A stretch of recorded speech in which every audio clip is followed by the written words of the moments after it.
One New Lives. All right, ready? Good evening, everyone. You're watching Family Empowerment UTV, where the lives of youths are celebrated throughout the length and breadth of Grand Bahama, the Bahamas, and indeed the world.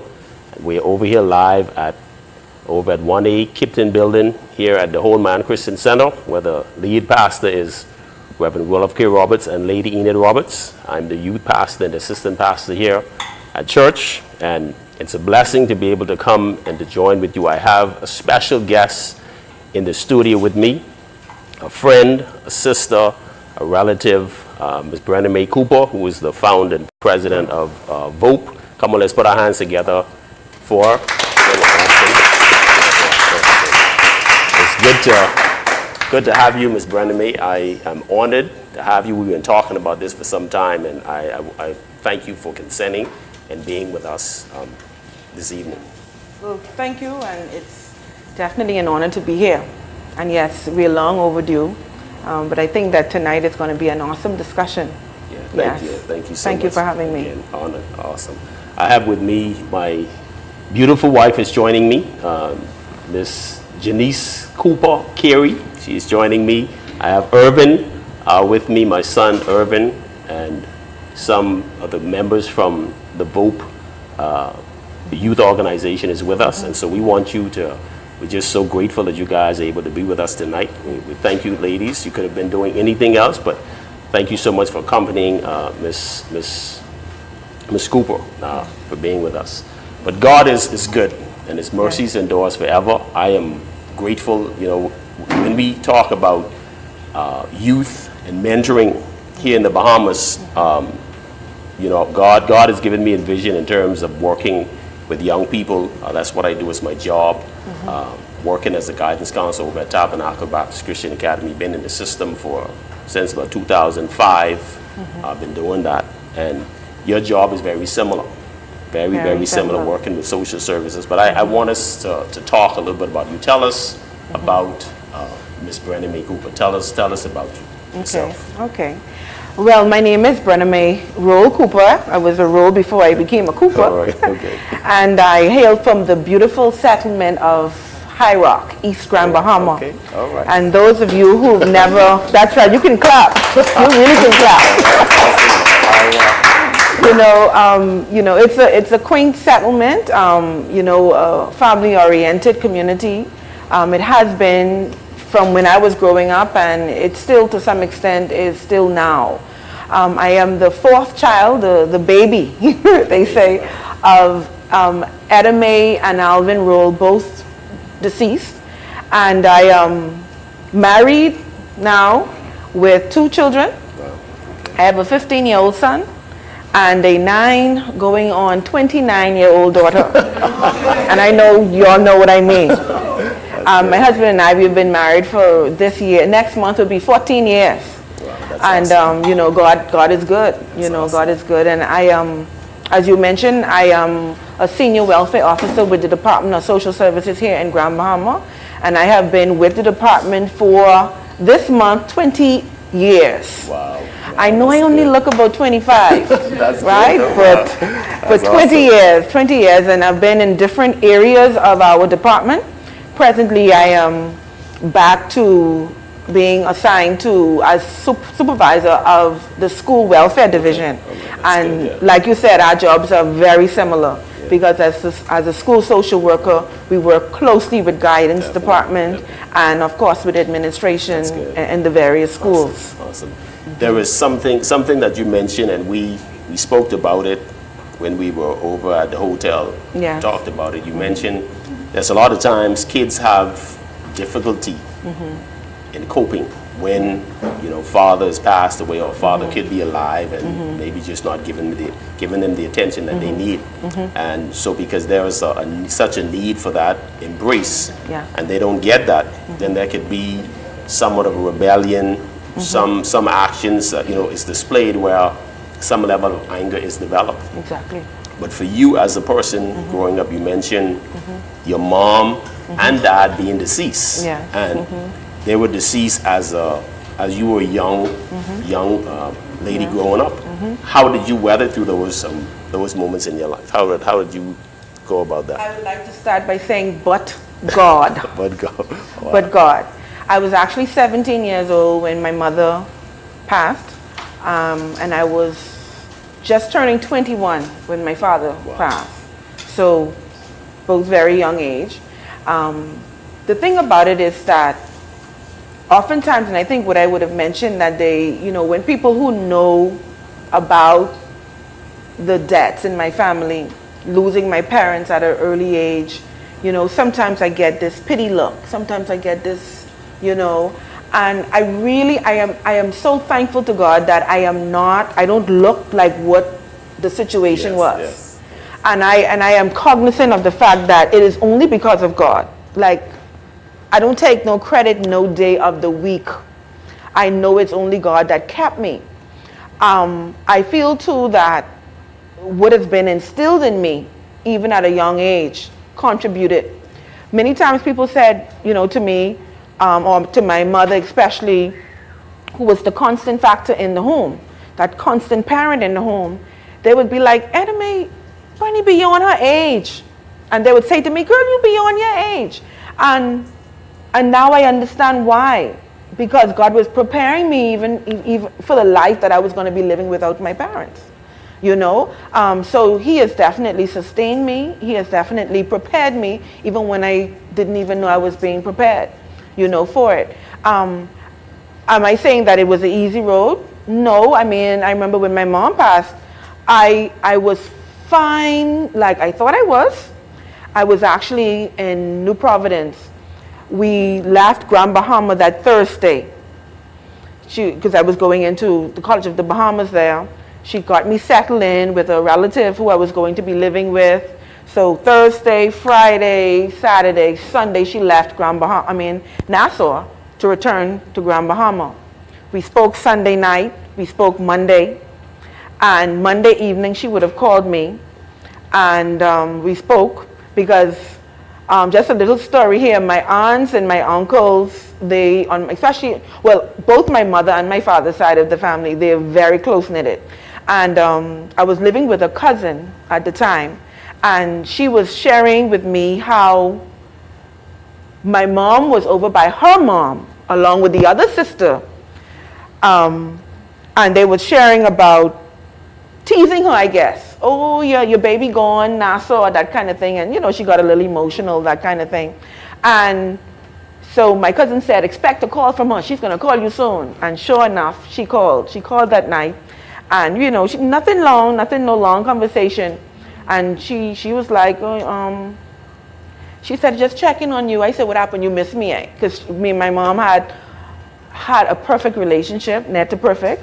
And that was the Monday night. And Tuesday morning in the shower and all of that, when I came out getting dressed for school, my cousin told me my mom called. And I said, okay, she want me to call her back or like, you know, so she's like, no, she just was calling. Have a good day, that kind of thing. Got dressed, left for school, and returned home about midday, around 1 o'clock. Actually, it was around 2 o'clock, but at midday, I was at the college's library, and this feeling came over me. I felt like I had lost someone. I felt sad, but there was nothing to be sad about. Like, I didn't know. And then when I got home to my cousin's apartment, that's when I got the news that my mother had passed. Of course, you know, I couldn't believe it, that kind of thing. But fast forwarding, even after the funeral, I'm good and, you know, preparing. I returned to Nassau and thought things were fine. You know, cried every night. But going to school and things were fine until the end of the semester. And transcripts came out. I was always a student in high school that I was a top achiever. So, I mean, thankfully that was what I was used to. And then when I see that academic probation, I couldn't believe it because I was doing fine. I was studying, I was doing my work, but then I realized that later on the school called me and they said, we need you to see a counselor. And I didn't hesitate. And Mr. Major, I don't remember Mr. Major's first name, but Mr. Major is a counselor, and I think he's still with the University of the Bahamas. He helped me through the process of grief and helped me to get back on my feet. And I thought I was good, you know. So I do value the profession of counseling. You know, some people, you know, hit it, but yeah. But, you know, there's been ups and downs. There's been, you know, days when it was hard, and there were days when I thank God that he gave me the strength to go through, and days that I didn't really even feel it, you know, but I'm getting through. That's good. Getting through. Awesome. Yes.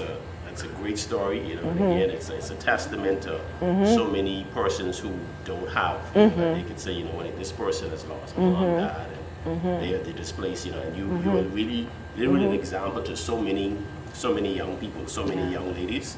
Beautiful example, you know, for me, our relationship is, you know, I say to about 4 persons. Yeah. You know, I always say that, hey, you know, you were one of my favorite persons on the planet. Yes. I don't say that to everyone, right? But tell us, for me, when it comes to our gift, Bible says a person's gift would make room for them. Yes.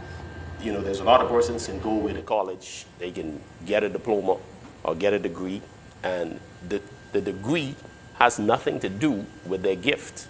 Right. And for me, I remember being unemployed, and I'm saying to my wife, you know, we needed money and some things needed to be covered, bills needed to be taken care of. And I remember saying that, I said, baby, bear with me. I said, because I really never wanted my gift to conflict with going to work, and I'm working in an environment that, hey, you know, this, you know, just for money. I definitely wanted my gift to be a part of what I do as a profession. And so, you know, she bared with me, and I believe that I'm in my gift and working on my job. And watching you and being as a social worker, to me, apparently it is your gift also too. Tell us about that. It's so amazing because, you know, while preparing to come here this evening, that was my thought. I was like, God, I thank you that the gift that you've placed in me, the passion that I have, I get to do this every day and get paid. That's good. That's good. Yeah. We can't leave at that part. And get paid. Yeah, and I was like, some days I'm like, this is crazy, like, you know? That's so good. Yeah. But, you know, I owe it to God. I will not say that, you know, it was, I was very strategic and when I, you know, was selecting my courses and all of that. Actually, when I started the University of, at the time it was the College of the Bahamas, I was enrolled in the psychology department. My dream is to become a psychologist, and I say dream is to become. Okay, yeah. So, okay, still on that path. That's good. But I know counseling is in it. Yeah. So after my mom had passed, I didn't see myself going off to finish school right away. One thing I didn't want was to get a degree in psychology, which would have been an associate's at the time, and then I find myself working in a bank or doing, you know, decent job, but doing something totally from where my passion is. So I was like, okay, I need something that's going to be a good match, still my calling, and I compared programs and all of that. Social work was that thing, that program. And I was like, this is me, right? So I pursued it and, you know, went off, was able to go off, you know, right away and all of that. And like I said, every day I get to operate in the calling. I enjoy talking. And I guess you wouldn't have figured that out. You know, you wouldn't have figured that out. But I enjoy talking. I enjoy meeting people. I enjoy working with, even though I have a youth organization, I enjoy just talking to people, you know, adults. And I find myself even in growing up when it is that I was the friend who my friends confided in. They came for me for advice and all of that. And so I am thankful that I'm able to operate in this calling. to operate in this gift every day That's good. and get paid. And get paid.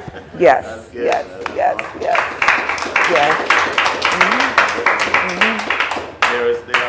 There are defining moments. Mm-hmm. We talk about defining moments, you know, in your life where it's like you could remember the place you were, Mm-hmm. and something happened. God spoke to your heart, or someone said something, Mm-hmm. and there's something that you mentioned to your, conference that we were at the other day. And you talked about how there are so many girls group or girls program. Mm-hmm. Yeah. And it seems like it's like another girls program again. But you were saying because of what you know, the problematic issues that that Yeah. happens within our society, and working at social services, you can say, hey, you know what, they need even more girls program. Exactly.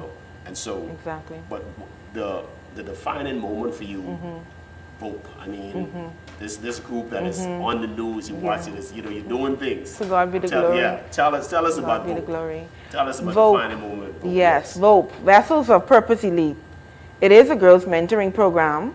We are based in East Grand Bahama. And to be honest with you, to be very transparent, when VOPE was launched, I was 5 years late. And I say late, on time, but late.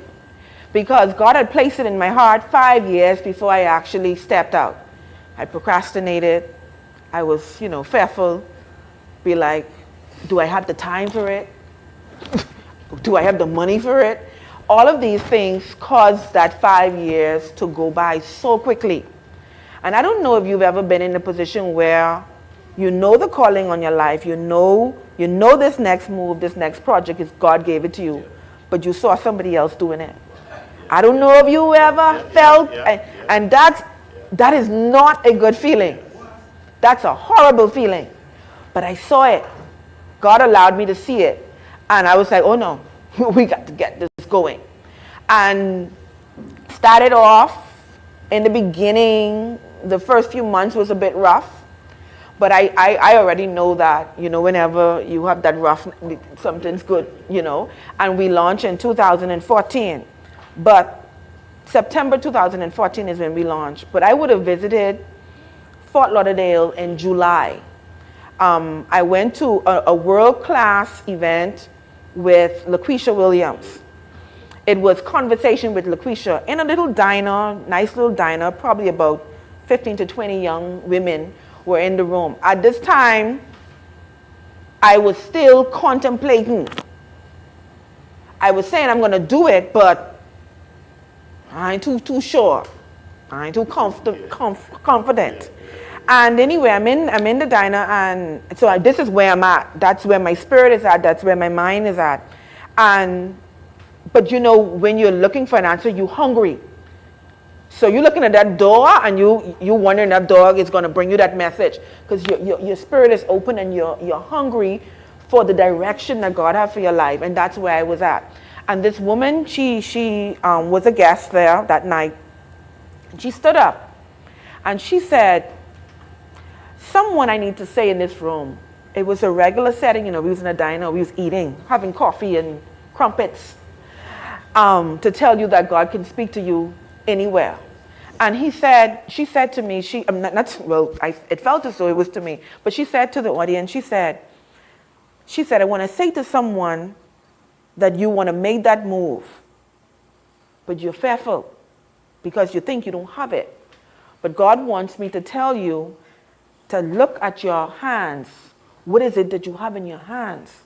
That resonated something in me, and I didn't understand, but I knew the feeling that I got when this woman said it. And for a brief moment, I said, okay, what is it that I have in my hands? What is it that I have in my hands? And then it was, I have the gift of talking. That's a gift. And everybody could do that. And everybody could do this what we have. Okay? And I know some people who know some people. And I went through this long list of what is it that I have in my hand. And the thing about it is that from that moment, I was like, okay, God, I'm going to use the gifts and talents that you've placed in me. And I'm going to follow this. I'm going to follow through with this. I'm going to do this. And I could honestly say from that day to now, money is needed Definitely.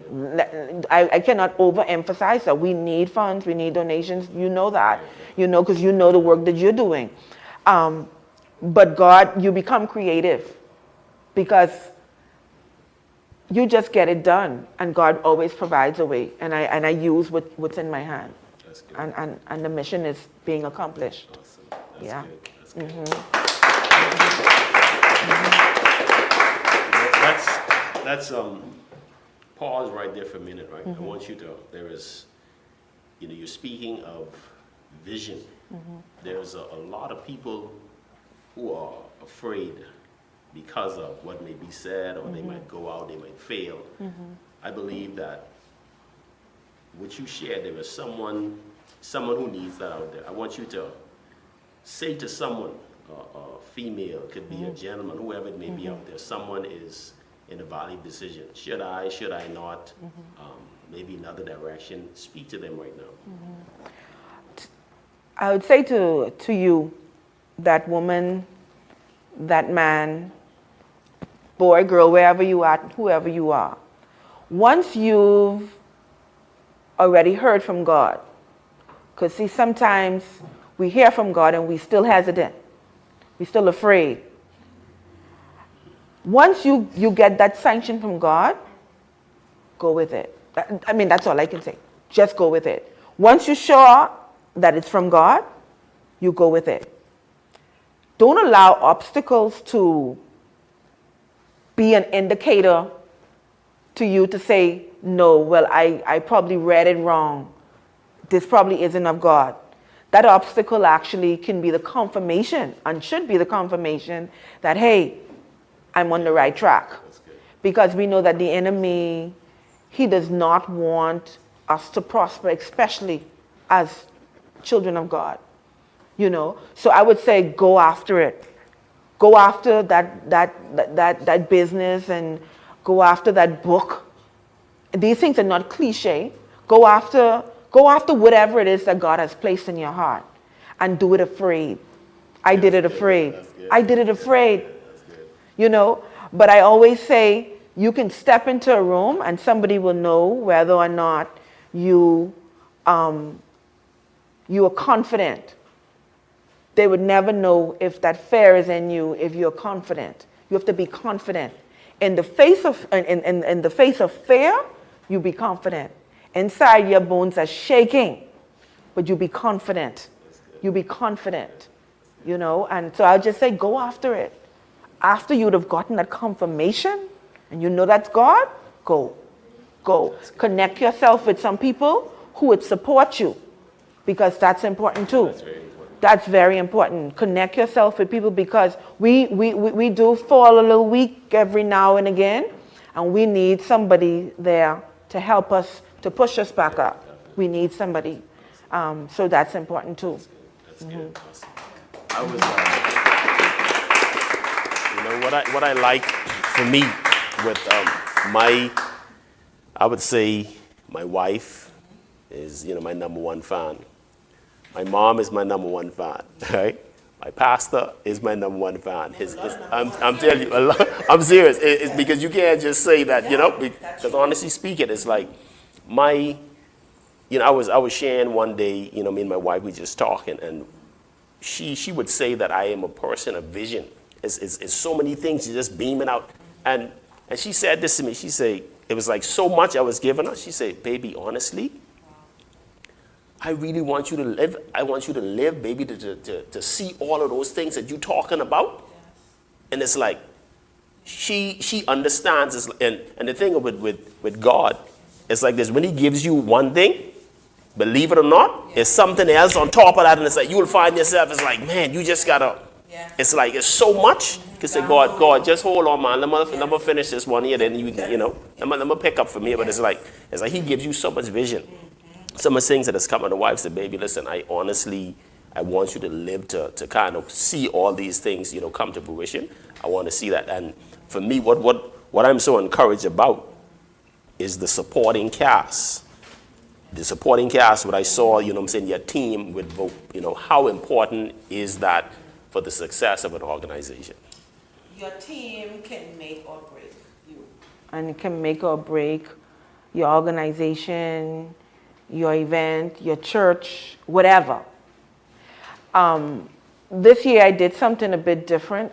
We've always had mentors with the group, and our mentors play a very significant role because I cannot do it alone. I know if God have me to do it alone, it's going to be done. No, I know that because His will is going to be done. But He has some women in place to assist me with this, and they're carrying on this vision. It's important for the team to know the vision.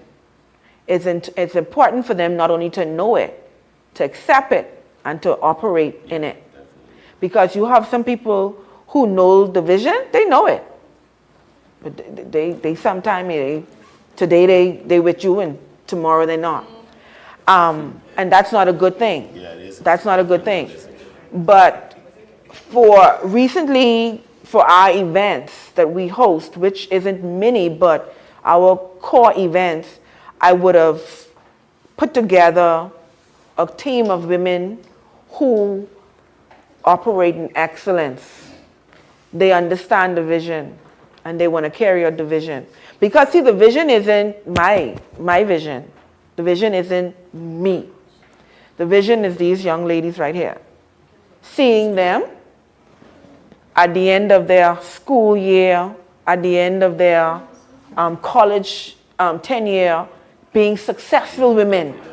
That's the vision. Yeah, that's it. That's the vision. God is only using me as a vessel. And I want them to see that they are vessels. So this team operates within the vision and they execute. And they execute. They execute. That's awesome, man. Yeah. The team is important. That supporting cast is very important. I was, I always go back when I talk about my pastor being the #1 fan, my wife, and persons there. I remember when I wrote a book. Wrote a book on bullying. The emotional pain that bullying causes. Wrote the book. Me and my wife, we planned. We're gonna have this. We're gonna launch the book and all that. So it's like. First person, parking lot. When I look, my pastor, he's coming there. Boy, son, just checking up on you, man. He's there. Always supportive in everything. Always supportive in everything. And the thing about it, that's what you need because there's almost always there. Those moments where mountains comes and you could kind of just want to fall to it. But to think about like I have this team. I got this person that believes in me, but it's even more so. Sometimes when you don't believe in yourself, this person believes, but mind you, we have to have the belief in our own selves too. And so having those supporting cast and persons who is in your life, who is that brick, I saw you, when we had the conference and we'll talk about that in a bit, and you're, the guy, this dark fellow, just hugging the wall. He's just watching his wife do a thing, Apparently, and he's, a big supporter. Just like my wife, she supports me. It's like everything that you do. This guy is there. He's making sure, and that's the thing that makes it all work together. That's what makes it all work together. What the young people say, that's my bae. That's your bae. That's it. That's it. That's good. But there was about 2 weeks ago. 2 weeks ago, you had a women and girls empowerment encounter. All right, and I was the only male there, and privileged, privileged, man, privileged among these beautiful women, and I was able to share. It was a beautiful, it was a touching moment for me. There was person I shared my story. And but I want you to share on that where that came from, the idea came from. Matter of fact, this is still mental health awareness mental health awareness month. It's still that, and you were talking along those lines. We don't really have those conversations and discussions a lot, but I want you to tell us about that conference that you were at. Well, May 4th was our 5th annual Girls and Women's Empowerment Encounter. This is our 5th year that we would have been hosting this particular event. And this year, the focus was mental health, mental illness among women and girls. And it's, like you said, it's a taboo statement. It's a taboo topic. We don't talk about it. In our homes, we don't talk about it. In the churches, we don't talk about it. We don't talk about it on our jobs. We don't talk about it. I am so thankful for the people who are coming out and talking about it. But we still need to talk about it more. And at that time, I would have had a panel of experts, in addition to a young lady who is a mentee of Vessels of Purpose Elite, who was a part of the panel. We had doctors, we had a doctor, we had a clinical social worker, we had a psychologist, we had a professional counselor, and we had two women who would have shared their personal stories. And then of course we had you bringing that male perspective and that Christian perspective, which is very important. And you know, they would have shared in their own, you know, arenas, their own expertise. But just to go back a few months before that, because every year I go before God and I say, Lord, okay, I need the word for the next one. I need the topic. Give me a little something. And once he gives me that, I go with that. And it's amazing how this little idea can bloom into something so beautiful. And I can truly say that this year and every year, it's been getting better and better and better. Not only better in terms of, better in every way. In terms of the ambiance, in terms of the numbers that's coming in, but in terms of the richness of the discussions that we are holding. And going back, like I said, a few months before that, I would have been selected as one of the participants with the U.S. Embassy on their International Visitors Youth Leadership Program, where it is that they would have gotten youth leaders from around the world who have nonprofit organizations and teaching us how to better manage our nonprofit organization. Because like I said to someone before, we have the strategic passion. We want to do this. But how we doing it? Stressing us out, leaving us broke, all kind of stuff. So some key things I was taught. But during that trip, something significant happened to me that confirmed that this is the direction that I should go for the event in May.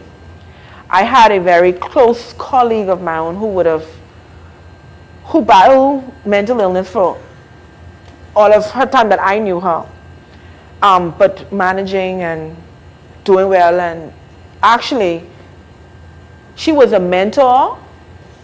She was a role model.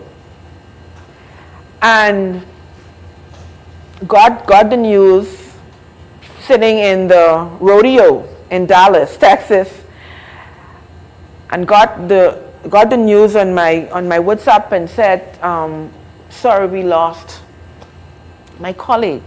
And I'm like, And then later on, as the days, went by, just trying to find out what all of this mean,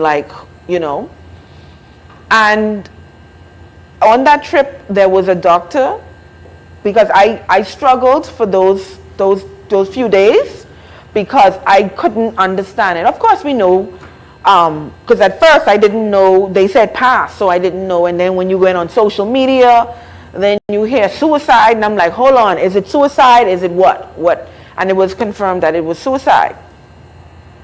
And that messed me up. And I began praying, and I was like, God, I need to be in a better place, because I'm not in a good place. I'm not understanding what's going on. But he had it so that there was a doctor who was actually a psychiatrist from Australia. She was on the trip, and she basically helped me through in understanding what might have happened, and just for me to be in a better place. And it was a very, very difficult few days, but I prayed to God and he gave me the strength. And I was certain that we need to sensitize the public more on mental illness, on the importance of mental health. And the rest of it is history. We started putting some things in motion, and the event happened, And I can truly say that as a result of that event, even that afternoon, immediately following, people came and they shared, they talked about your story, and they was like, I didn't know, or now I know I can get through it. There were 1 or 2 women who came to me that I never even knew struggled with it, and they shared, they open up. 1 or 2 text me, and they sharing, and I'm like, God, I thank you, because it's the platform and the people that was there to share their stories. And I thank you because you was very transparent with your story. And but know that good came out of it, and good will continue to come out of it. It would definitely. That's good. That's awesome. The thing that you mentioned too, something you mentioned about the topic, because you kind of threw it out to your young people. Yes. That's the part. Yes. Yeah. Yes. Tell us about that. Okay, so I always have little dialogues with my mentees, and then just other people that I come in contact with. But I said to them, I said, what are some of the top issues that young people are dealing with? And it was like a consensus. Number 1. Who didn't have number 1? Who didn't have it as number 1 had it as number 2. And they was like, depression. And I was like, depression? Right? And they was like, yes, Miss Brenny, depression. I said, do you know what depression is? They know what depression is because they explained it and all of that. I said, do you think that young people are really experiencing depression? They was like, yes, ma'am. And they went into stories. And I was like, wow. This is a real issue. And because of that whole feedback from them, the confirmation was there even more. That, okay, we have to help these young people with depression and anxiety, And so Miss Chanel Lang, she was one of our mentees, and she was one of the panelists.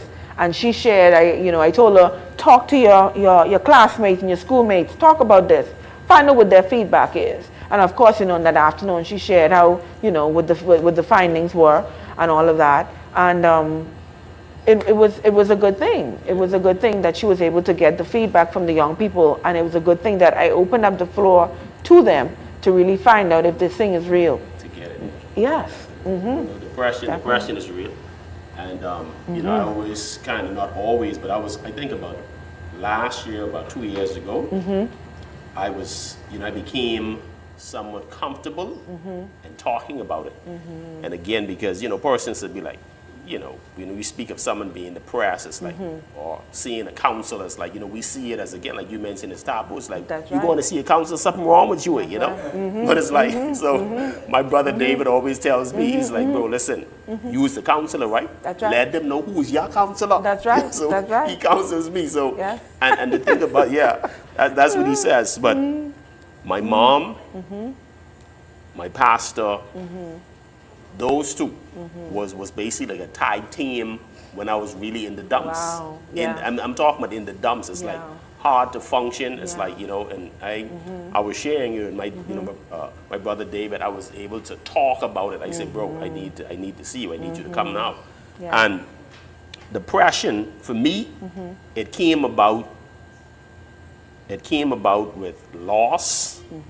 I'm thinking, man, hey, I'm a basketball player. Yes. I'm gonna make some money playing basketball, and all of a sudden it's like I'm here in Freeport. Exactly. I'm in Freeport. Yeah.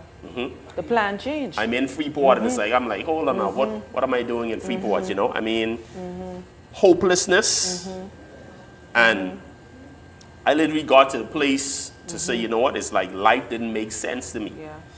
It didn't make sense to me, and so I literally got to that point, got the sleeping pills, took the whole bottle of sleeping pills, and really nothing really happened to me. That's right. But through pastor, mom, they talking, he shared the story with me. I didn't even know what was going on, but it's like when you come out of it, he was able to say, but son, listen, on many days, your mom would call me and say, Pastor, say the devil fighting your boy. She's at it again. I'm telling you. And so, but what I realized, I was sharing with them, right?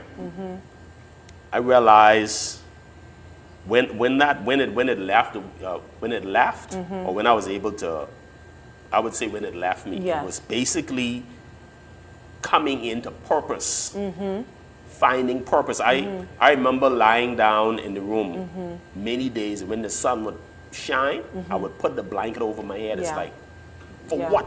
What Yeah. the sun come up for? I didn't enjoy life because there was no purpose. Exactly. And when I really connected the purpose and understand, hey, you know what, my reason for being here, it's like, man, I couldn't wait to get up out of the bed in the morning. I'm ready to get up and to That's meet, you know what I'm right. saying, be impactful, That's you know? right. That's And right. and so depression is so Yeah. real, Real. and it's prevalent, and it's definitely a discussion that we need to have a lot, Yes. you know, we need to have a lot more. Yes. Because persons would say to you, how could you be a Christian? You're filled with the Holy Ghost, you're a Christian. How could you be depressed?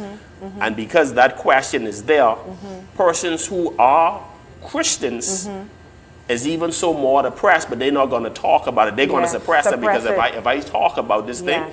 people are going to look at me funny, Yeah, like, what, question whether or not it's exactly, safe. you know, Yeah. exactly. And so it's a real thing, and so I fought it, battled it, but it was because of the prayers of my pastor Yeah. and my mom. Yeah. I came through. And so when I shared that story, a lady was able to talk about, she said, sir, your story, I had a Yes. similar story with my son, and she Yes. began to talk about it. Yes. Other persons began to talk about it. And I think Yes. as we have these dialogues, you will have a lot more people Talking being a about lot more it. comfortable That's talking right. about that. And of even what depression. you said about, your pastor and your mom being there. Many times we go after, in life now, women, we're going after the corporate, world, that kind of thing. Everybody have these agendas. And we build on these relationships sometimes that is so meaningless. Honestly. Yeah, serious thing. Honestly. You was at one of the toughest times in your life. And the relationship that you had with your mother and your pastor, you cannot deny that it pulled you through. Yeah, definitely. Yeah. But it caused me to ask the question to even our audience, what if we find ourselves, what if you find yourself in a position where your back is against the wall, where your life is on the line? Who in your relationships is going to be there for you? Even when you're chasing them away from you, they're going to remain there because they know, hey. Yeah, that's good. That's awesome. Yeah. So we have to go after these authentic relationships and friendships. Wow. We have to go after that because, listen, when your back is against the wall, you don't need no pity patty. You need some people who could pray and who could see some things that you ain't seeing, and who can give you some advice that you wouldn't normally give. That's good. I like that. That's powerful. Let's go to, we were talking about the mentee and the mentor relationship, right? The mentees, they gain from us. What do you get from mentoring these young women? Oh, wow. I think I get, sometimes I feel as though I get way more than they get. Guys, I'm telling you, yeah, that's Because good. it That's is good. so rewarding. It is so rewarding. Almost everything that they get, I get. Yeah, wow. We talk about building that confidence. It builds my confidence. Trusting the process of whatever it is that you're going through. Sometimes you have to meet with mentees and they're going through their own stuff as an adolescent. And you have to tell them, trust the process, and you have to get some guidance and all that. Well, there's some things that we as adults, as mentors, go through that we have to trust the process and we have to get the guidance and all of that. I get fulfillment. I get validation. In the right context, it's fine. Yeah, The whole, when they, you know that, okay, they would say that Miss Brennamae, like one or two can get very, emotional, that kind of thing. And when they can say, Miss Brennamae, you mean so much to me. everybody wants to be loved. Everybody wants to be appreciated. You're not doing it for the appreciation. Yes. You're not doing it for it. But oh wow, when it comes, it feels good. It does. Man, you need that. Yeah. You need that. And then too, among the long list of what I get from mentoring is also seeing these young ladies later on, like we have older ones now who would have started out with us 10th, 9th grade, and now they are out of school, and seeing them develop in areas of their lives that you had something to do with that. They ain't have to say it, and I don't even. Yeah. That's good, man. I remember. I think Janice and Irvin, we are out at Mary Star Fair. So we out there, and I did a presentation down in West End. So I'm talking to this group of kids. We talking about courage. Courage. And we raise the voice. Courage, just crazy moment. We talking, having fun, right? So I said, guess what? I said, guys, hey, I'm leaving now. I said, I'm not too good with names, right? I said, I'm not too good with names, but I said, when you see me, I want you to come up to me, say, courage. So then I know what that's about, right? So, man, we were Mary Star Fair, me and the wife, we walking, Irvin, eating something. Little fella tapped me in my back. So I looked down. Courage! I said, oh man, what's up, bro? Like, what's going on? I mean, it's like, it feels good when you've impacted so much, and it's become so much and so overwhelming until it's like, they see you 17, 18, 19 years old. I see, man, you stop at the school. I was in grade 4 at this particular school and all that. And so, we, and I think, like you mentioned, the profession, not the fashion, the calling that God has given us, and we choose to walk in that. It's so rewarding on so many different levels. So many different levels. Definitely, But this is a blessing. I want to thank you so much for the conversation. Thank you for joining us. Come on, let's put our hands together for Brennamae. Thank you so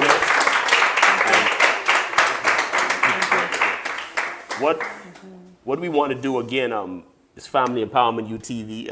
Our guest tonight is Brennamae Cooper, one of my favorite person on the planet. I say that. Simone, don't get mad, okay? All right? One of my favorite person on the planet. But this is, you see the backdrop, you see the lights, you see the cameras, and it's money. Like Miss Cooper mentioned, it's money. And so, companies out there, anyone who you're out there and you want to be a blessing to our organization, whether it's VOPE, whether it's Family Empowerment Youth Mentoring Organization, you can, take the opportunity. You can reach my wife, 533-6452. Give us a contact how they can reach you. Cell number 559-3600. We're also on Facebook, Vessels of Purpose Elite.